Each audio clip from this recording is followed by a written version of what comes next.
Bonjour à toutes et à tous et bienvenue sur la chaîne Les Révisions du Dimanche. Et aujourd'hui nous verrons l'industrialisation, la partie 1 qui se déroule sous le Second Empire. Bienvenue dans cette nouvelle séquence qui nous plonge dans une période de changement, de mutation et d'innovation. Respirez la bonne odeur du smog dans votre minuscule appartement qui vous sert de logis. Et préparez-vous à aller à l'usine avec toute votre famille pour une nouvelle journée de 12 heures de travail. Commençons désormais. Commençons désormais par une petite introduction.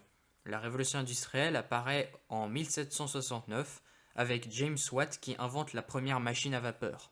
C'est le début de la première révolution industrielle qui commence à ce moment-là donc et qui est celle du charbon, des mines de charbon et de son extraction. Après, nous avons la seconde révolution industrielle dont nous parlerons dans une prochaine vidéo. Cette seconde révolution industrielle se caractérisera par l'invention de l'électricité et du pétrole et toutes les technologies qui en découlent. Mais donc, que se passe-t-il durant cette période du Second Empire? Tout d'abord, on a une forte croissance économique et puis la fin de la première révolution industrielle.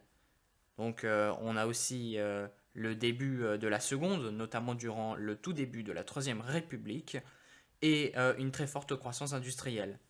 Donc la République et le Deuxième Empire encadrent les changements effectués par l'industrialisation jusqu'en 1914.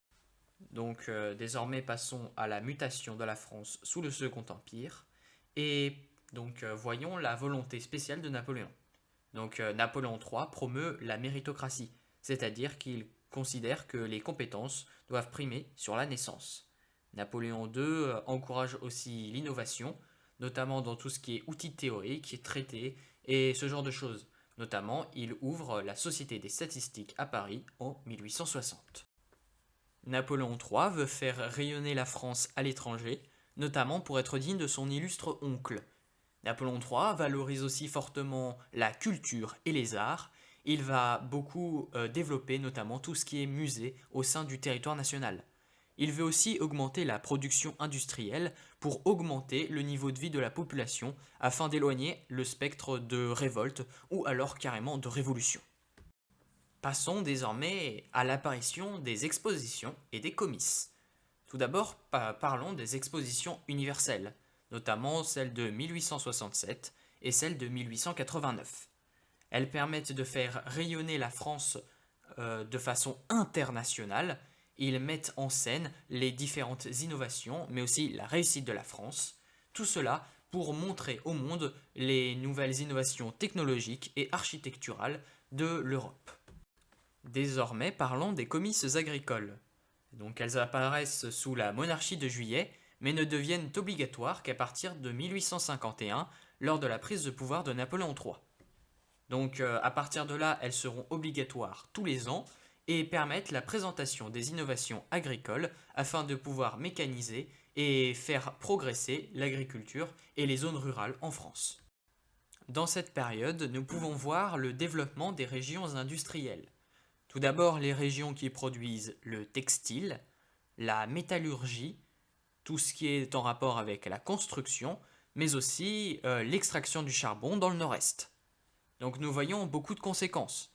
Tout d'abord, l'essor des banques, car les grandes entreprises déposent de plus en plus à la banque, et les banques permettent de financer les grandes entreprises. Mais aussi le développement des villes-usines, comme le Creusot, ou alors la hausse très forte de la production. Désormais, parlons de la modernisation des transports, à travers l'exemple des voies ferrées. C'est en 1832 que les frères Seguin expérimentent pour la première fois la locomotive à vapeur sur la ligne Lyon-Saint-Étienne. À partir de là, le réseau ferré va se développer très rapidement. C'est tout d'abord à l'État de s'occuper des infrastructures après la loi de 1842.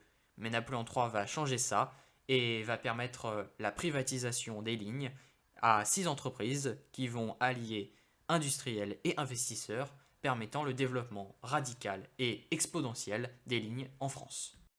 Ainsi, on peut voir le développement des voies ferrées, notamment en 1851, on a 3000 km de voies ferrées et en 1870, on a 17 000 km de voies ferrées, ce qui fait x6 quand même. Désormais, voyons les innovations dans le domaine des déplacements. Tout d'abord, en 1936, nous avons une loi sur les chemins communaux qui permet le désenclavement des campagnes et des petits villages. Et puis nous avons l'invention du siècle, l'invention des steamers. Donc ce sont des bateaux à coque en métal qui naviguent rapidement à toutes les saisons, par tous les temps et sur de longues distances, grâce à leur propulsion qui est faite avec du charbon. Les steamers permettent de nouvelles liaisons maritimes, notamment par exemple avec celle de Marseille et Alger en 1854, ou encore des voyages transatlantiques, par exemple le Havre-New York en 1864. Nous avons un développement fort du télégraphe, notamment avec un passage de 2000 à 40 000 km de câbles posés en 1970, ce qui fait 20 fois plus. Donc, ce qui permet d'avoir en 1870 une liaison entre l'Europe et les USA. Désormais, passons à la transformation des villes. Donc, nous pouvons voir l'exemple parfait à travers Paris et sa modernisation par le baron Haussmann. Le baron Haussmann, dans les années 1860, va annexer les communes adjacentes à Paris, que vous pouvez voir sur la petite carte en bas, en orange. La ville, avant 1860, est extrêmement insalubre, avec des petites voies de communication, avec très peu d'éclairage et des égouts presque inexistants. Les gens jettent leurs ordures dans la rue. C'est ainsi que le baron Haussmann va faire en sorte de faire de très nombreux travaux, notamment avec la construction de nouvelles gares, un réseau d'égouts. Il va élargir les voies de communication, mais aussi installer des éclairages publics et refaire des nouveaux bâtiments, expulser les anciens bâtiments insalubres et moches. Tout ceci va être possible grâce aux spéculateurs et aux investisseurs qui vont vendre et construire les nouveaux bâtiments. Ce qui va créer de nombreuses critiques, notamment entre la proximité avec les entrepreneurs et l'État, mais aussi l'expulsion des populations pauvres de Paris. Désormais, voyons les transformations au sein de la population rurale. Donc la population en France est d'à peu près 35 millions d'habitants en 1852. Dans ces 35 millions, il y a à peu près 27 millions de ruraux, dont 20 millions de paysans. Les paysans composent les petits exploitants et les brassiers. Les brassiers étant des personnes qui travaillent de façon saisonnière afin de gagner leur argent. La plupart des petits exploitants et brassiers travaillent en même temps au champ et lorsqu'il n'y a pas de moyen de travailler au champ, travaillent à l'usine. Donc après, nous avons, avec l'industrialisation et la mécanisation, la disparition progressive des brassiers qui seront progressivement remplacés par les machines.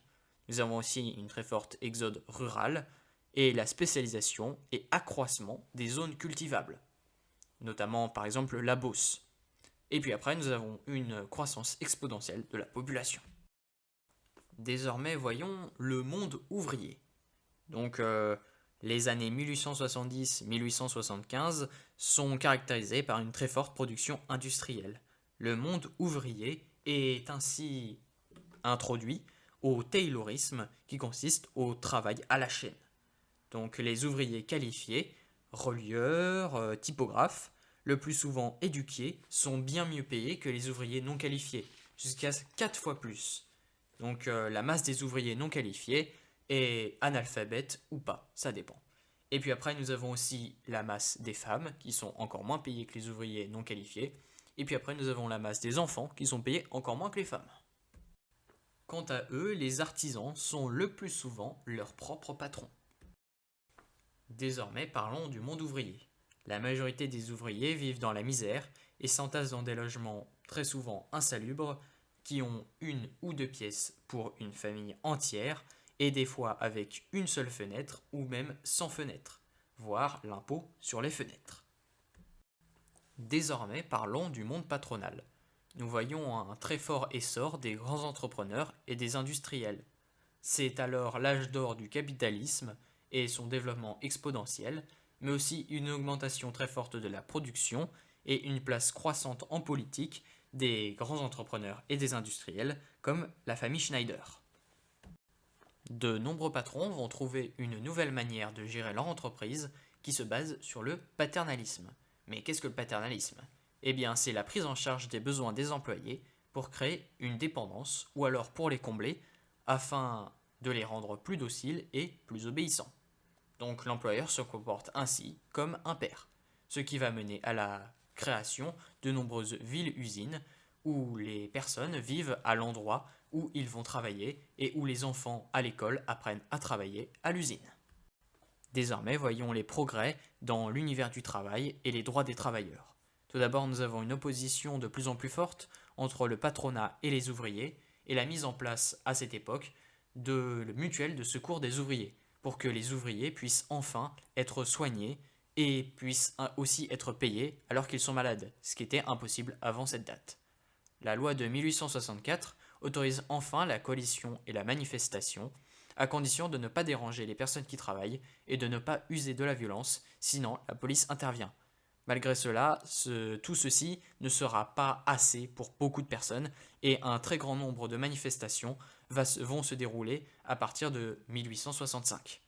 Les manifestations demandent la plupart du temps plus de droits, de meilleures conditions de travail, de meilleurs salaires et quelquefois le droit à la propriété. Merci à toutes et à tous de m'avoir écouté et si vous avez des questions, n'hésitez pas à les mettre dans les commentaires. J'espère que ça vous aura plu et je répondrai le plus rapidement possible.